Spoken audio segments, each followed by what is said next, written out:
சரி, நான் 75% பாஸ்கருக்கு தரதா இருக்கேன். அது போக 25% நாம 5 பேரும், அதாவது ஸ்ரீதர், கோபால், நான், தாமு பேபி பிரிச்சுக்க போறோம். ஆளுக்கு 5% கிடைக்கும். மணி, நீ எங்களை ஏமாத்த பாக்குற. 25% 5ஆ பறிச்சா ஒவ்வொருத்தருக்கும் 5% இல்ல 14% கிடைக்கும் இல்லையா? அதானே வரும். இல்ல இல்ல, கேளுப்பா, நான் உங்களை ஏமாத்த மாட்டேன், எப்பவுமே ஏமாத்த மாட்டேன். இரு நான் போட்டு காட்டுறேன். இந்த பாத்தீங்களா, 25 5ஆல வகுத்தா 5 வரும். 5 2ல போகாது. 5 25ல 5 தடவை வரும். புரிஞ்சுதா?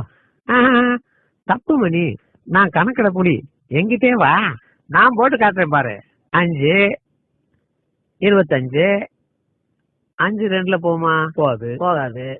5 5ல ஒரு தடவை போகும். இப்ப 2 சும்மா இருக்கு, அத கீழே கொண்டு வந்துருவோம். 5ஆல 20 வகுத்தா 4. கணக்கு இப்படி போடணும். 25 5ஆல வகுத்தா 14. ஓ நோ, நான் உனக்கு புரிய வைக்கிறேன். இதோ பாரு, 5 5 தரம் 5 5 5 25. பாரு, நல்லா போட்டாரு கணக்கு.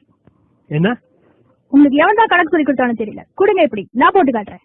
14 5ஆல பெருக்கினாதான் 25 வரும். 5 × 4 20. 5 1ஆல இன்ட்டு பண்ணா 5, மொத்தம் 25. அவ்வளவுதான்.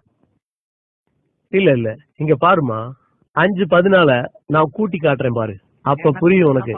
14 14 14 14 14. இப்ப கூட்டி பாரு, சரியா வரும். நீ சொல்றது தப்பு, நான் சொல்றதுதான் ரைட்டு, நீயே ஒத்துக்கோ பாரு. 4 8 12 16 20 21 22 23 24 25.